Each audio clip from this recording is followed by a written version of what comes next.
الحمد لله رب العالمين الصلاة والسلام على خاتم النبيين وعلى آله وصحبه أجمعين أما بعد فأعوذ بالله من الشيطان الرجيم بسم الله الرحمن الرحيم قال الله تعالى في سورة النساء إن الذين كفروا وصدوا عن سبيل الله قد ضلوا ضلالا بعيدا۔ ترجمہ، جن لوگوں نے کفر کیا اور لوگوں کو خدا کے رستے سے روکا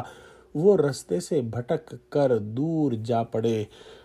پچھلی آیات کے اندر ہم نے پڑھا کہ اللہ سبحانہ و تعالی نے کتاب یعنی قرآن جو ہے وہ حق کے ساتھ نازل کی ہے، اور تمام پیغمبر جو ہے وہ ڈر سنانے والے ہیں اور خوشخبری دینے والے ہیں۔ اب جو لوگ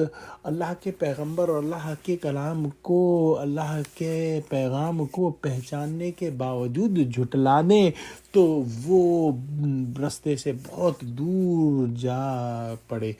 جو لوگ یہود تھے وہ حضور صلی اللہ علیہ وآلہ وسلم کو ان کے اوصاف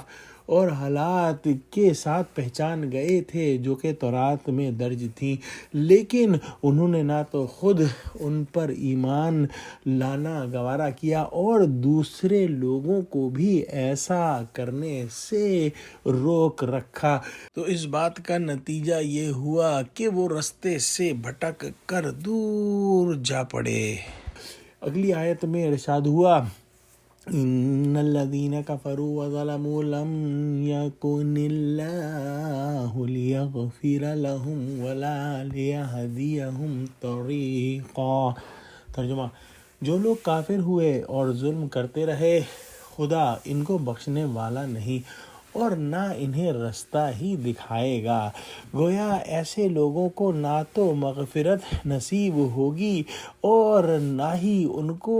دنیا کے اندر جو ہے صحیح راستہ جو ہے وہ نظر آئے گا، ملے گا، چونکہ جب رستہ ان کو واضح ہوا تو پھر انہوں نے سمجھتے بوجھتے جانتے بوجھتے اس رستے کو چھوڑ کر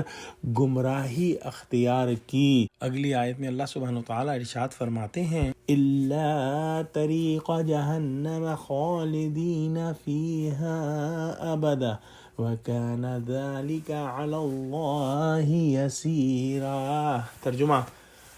ہاں، دوزخ کا رستہ جس میں وہ ہمیشہ جلتے رہیں گے اور یہ بات خدا کو آسان ہے۔ ایک اہم نکتہ یہاں پر سمجھنا ہے کہ کچھ درویش قسم کے ملنگ لوگ یہ کہتے ہیں کہ اللہ سبحانہ و تعالی کوئی ایذا پسند نہیں ہے اور اس کو جو ہے اپنے بندوں کو سزا دینا جو ہے وہ زیب نہیں دیتا، اور وہ یہ کہتے ہیں کہ جیسے ایک باپ اپنی اولاد کو ڈانٹتا ہے اور کہتا ہے کہ میں تیری ہڈیاں توڑ دوں گا، یا ماں کہتی ہے کہ میں تیرا قیمہ کر دوں گی، تو اس کا مطلب یہ نہیں کہ باپ واقعی ہڈیاں توڑ دے یا ماں قیمہ کر دے، لیکن اللہ سبحانہ و تعالی کی ذات کو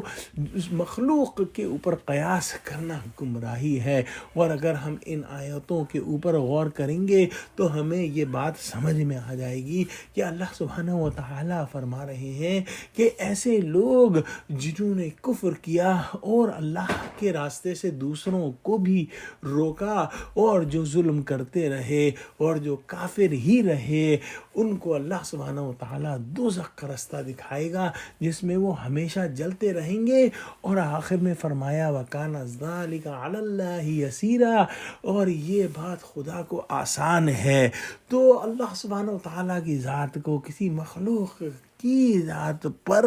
کسی مخلوق سے جو ہے وہ موازنہ کرنا گمراہی ہے۔ دعا کرتے ہیں کہ اللہ سبحانہ و تعالی ہم کو قرآن کا فہم عطا فرما اور ہم کو سچوں کے ساتھ جوڑ دے، آمین۔ وآخر دعوانا الحمدللہ رب العالمین۔ السلام علیکم ورحمۃ اللہ وبرکاتہ۔